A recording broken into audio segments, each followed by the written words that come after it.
So I picked up this over here. This is just your typical Coleman old school type of stove. It's the one where with the gas and the pump, but it works amazing and I love it, and it's built to last. But what I got for it to make it even more useful, a griddle, and not just any griddle. I got the good brand. I actually splurged. I got the Lodge. I hope you can see.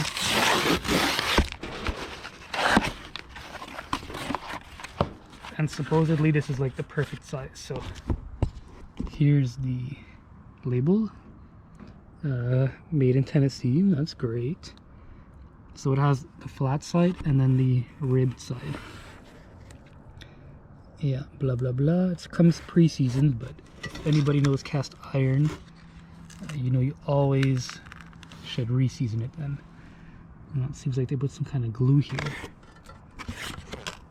It's only in one area.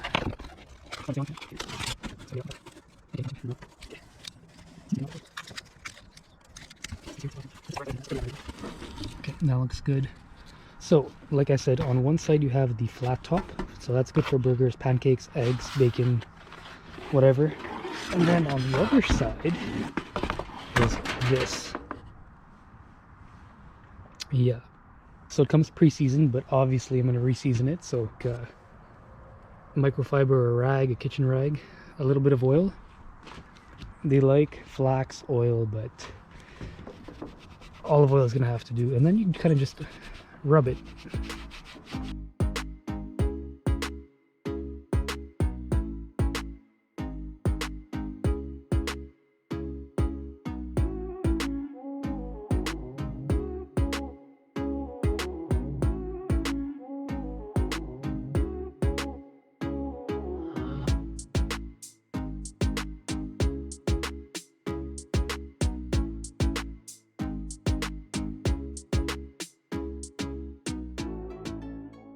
To absorb the seasoning, you have to get it hot. So that's where this guy comes in.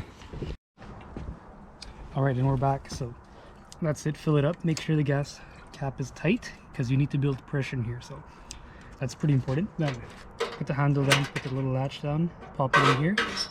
Line up. You want to line up. It's called the generator. You want to line that up into the hole like that. And then these clips here. There's a slot. Okay, you want to get it in, and that's not in, so I'll put you guys down because my hands are not working. And there we go. That's in, and that's good.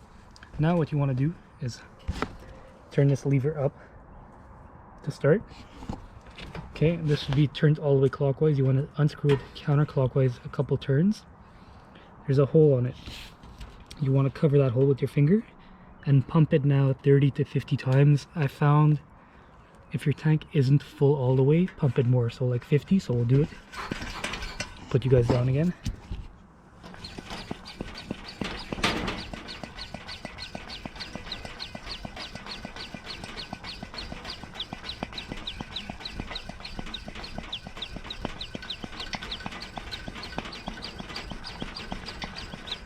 And then you want to close it all the way, and that's it. It's pressurized. So have again your little air fuel mixture on the upside. You have to make sure the nozzle is closed. Actually, that's pretty much important. Here, make sure it was closed, and you can leave that closed. Now what you do, and I'll keep you in frame, you want to have your barbecue lighter or match or anything open, not open, ready. And you want to open this slightly until you hear the hiss. Hear it, and now you light it.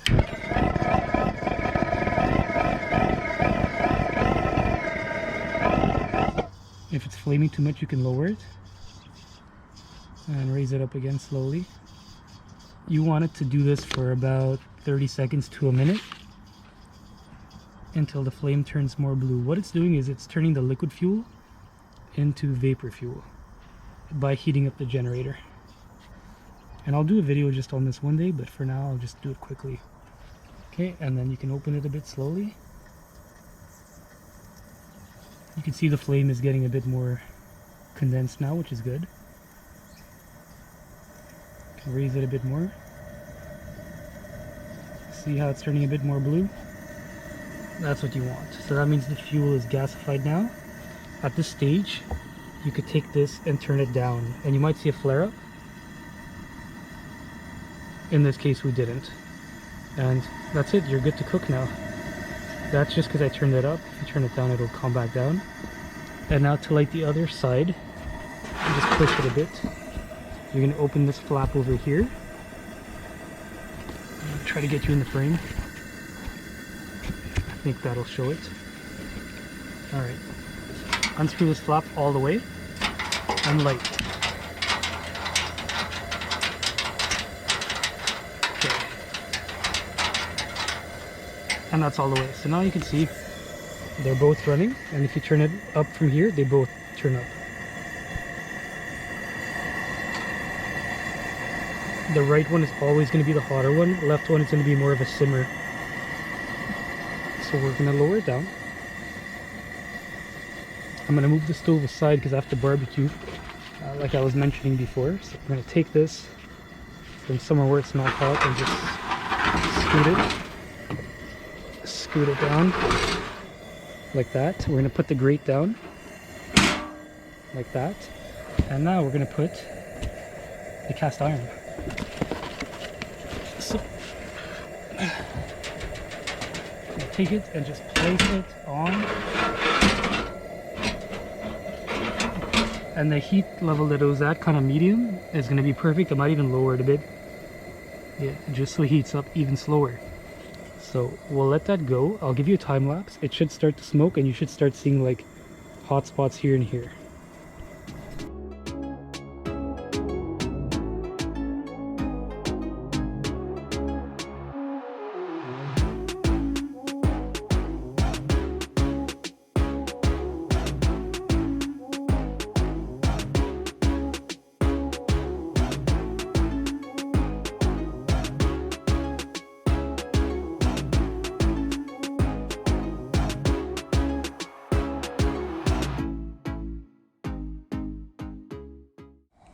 It appears the cast iron is already pretty well seasoned, because you don't really see any hot spots or kind of like oil marks here. It is smoking. I don't know if you can see it. I'm kind of barbecuing at the same time, so kind of hard to tell, but I will turn up the temperature a little bit, see if we can get it a bit hotter. But while we wait, I'll give you a heads up on what I'm cooking. It's the earliest I've ever barbecued in Montreal here, but I'm making some souvlaki's because it's Greek Independence Day. And you can't smell it obviously, but it smells delicious. So I'll let that go, and I'll touch base with you guys when these are done cooking. We'll see what it looks like. And also, if you take a look, it's the perfect fit for this stove, which is the exact reason I got it. Before it gets too dark, I kind of just want to show you what it looks like now. There are hot spots forming, so that's good. It's going to get too dark, I think, in a bit for me to continue filming, but basically what you want to do is get this super hot till it shows like what areas need more coating. You know, you'll have some areas that are black and then some areas that are not so black. If you can, while it's hot, take a paper towel and apply more coating, a thin layer again. If you can't, wait till it's cold and do it again, and then reheat it. And you want to do this a couple of times until you see these less and less, basically. And then again, when you're ready to start cooking, you always want to do like a greasy meal first. Alright, so here we are, a new day.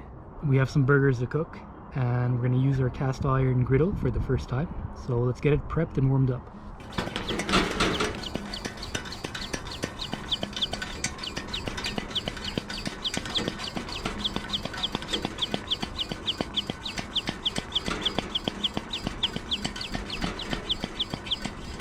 And then push, cover the hole with your finger, and turn it clockwise until it locks. Now, have your barbecue lighter ready, or matches or whatever. Let it hiss a little bit and then light it.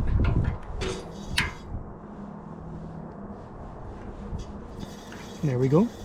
So like I said last time, the initial flame is going to be a bit orangey, and that's normal until it gasifies the generator, and then it'll turn more blue. So now all you have to do is let it heat itself up for a little bit. Make sure everything's in properly. This is what it looks like. And now as it heats up more and more, it'll turn more and more blue. So as you can see, it's already turning cleaner. That's good. I'm going to raise it a little bit. There we go. See, now the red's gone, so we'll turn this towards the down position. And now we're good. So now we'll do the same with the other side. We're going to open it off for here and light it. And you want to open this one always all the way if ever you're going to use it. Don't use this here as a temperature control. You want it going at full. This one here though can be your temperature control. So that's all set. We'll lower the grate. Turn the heat up high. Listen to that sound.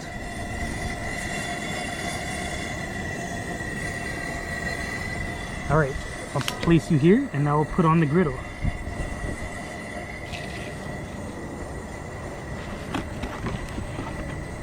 Here it is after it's been on the last time for about 30 minutes, I would say. We're going to put it on the flat side because we're making burgers. And this is what it looks like from the last time when we seasoned it. I probably will season it again, so just give me 1 second. I'm going to get my rag. So I'm going to take my rag and then just wipe it nicely, just to get a small coating of oil so nothing sticks. And this is part of the initial seasoning. Eventually you're gonna have to do this less and less, but since it's brand new, we're gonna do it. And here are burgers. We're gonna be making 2 smash burgers for me, and then 2 normal burgers for my sister and my mother. I'll give you a little tour of the stove while we're waiting. The stove is a 1999, but it seems to be in really good condition. I did clean it once I got it, but even when I got it, it was in pretty good condition, so I found a good one. But to be honest, most of the times when you find these used, they are in good condition because people don't go camping as much as they think they will when they buy them. And these stoves can literally last like a lifetime.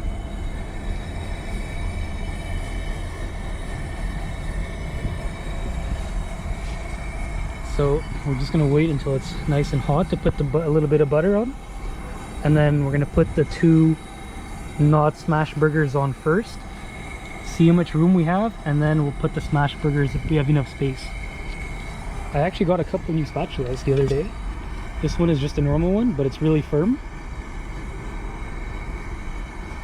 And then I got this really big one that's perfect for smash burgers, and this one's really sturdy as well. What we're gonna do first is put a bit of butter and then do the 2 non-smash burgers. So let me show you that.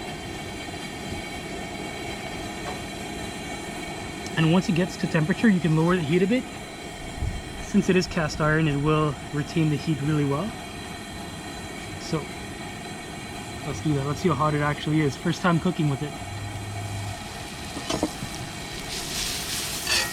It's definitely hot over the burner. I'll tell you that. So these are the 2 normal burgers. They're not smashed, but I will push them down a little bit. It's just a lot faster to make your burgers like this than to actually make them into patties before. So that's why I do it. And it's just normal medium ground beef, nothing special. Not even seasoned. I'm just going to season it right now.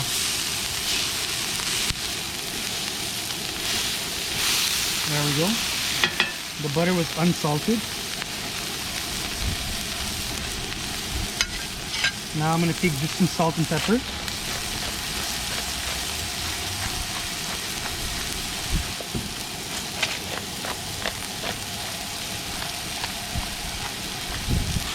And that's it. Now we're gonna let them go.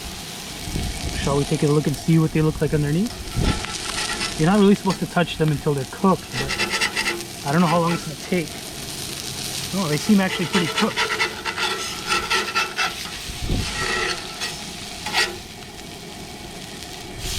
Oh man. Yeah, so definitely was a hot spot here.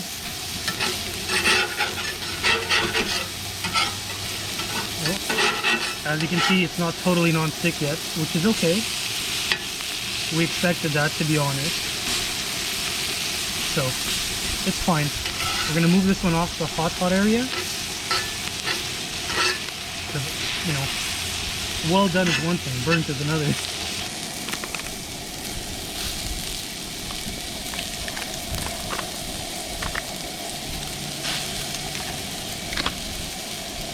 So that's good, we'll add this now. And these are going to be the smash burgers.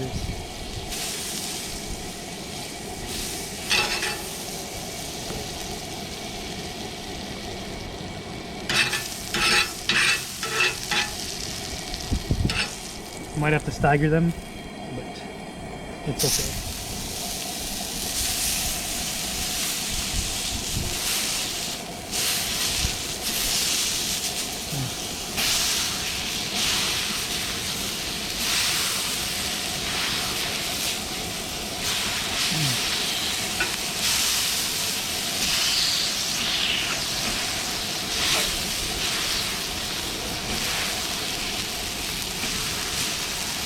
Like a true smash burger. I'll put a bit less salt since it was salty the first one.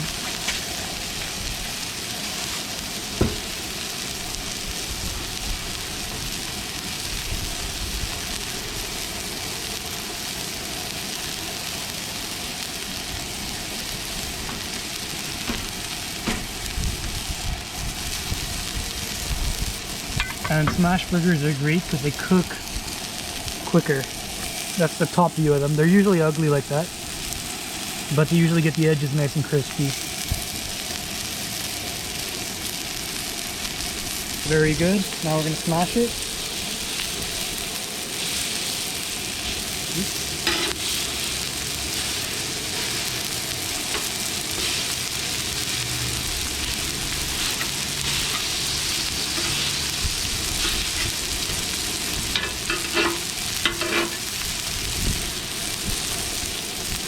Perfect. Season that one too, and then we're going to flip the first one. This one should be ready for a nice flip now. 1, 2, and...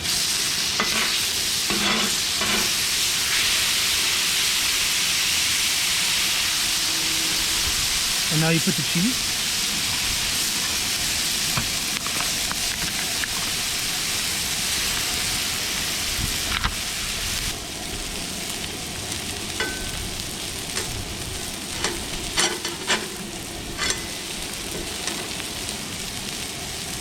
So I think this one here is ready.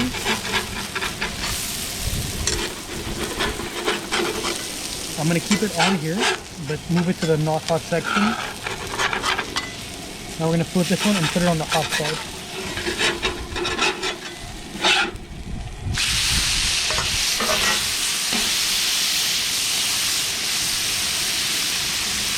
There you go. And now we're going to take the first one and put it back there. And I'm going to eat this little piece here because it fell off. Whoop.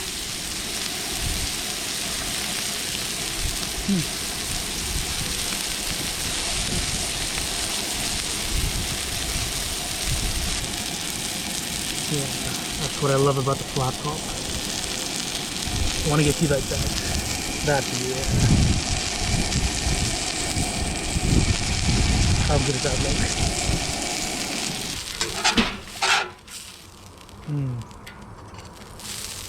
That's actually hot. Let me get you the good angle. And there we go. And it is baguette. But that's it.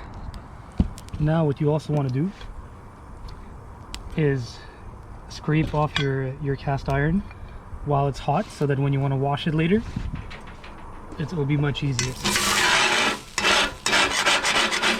Just a scrape like that.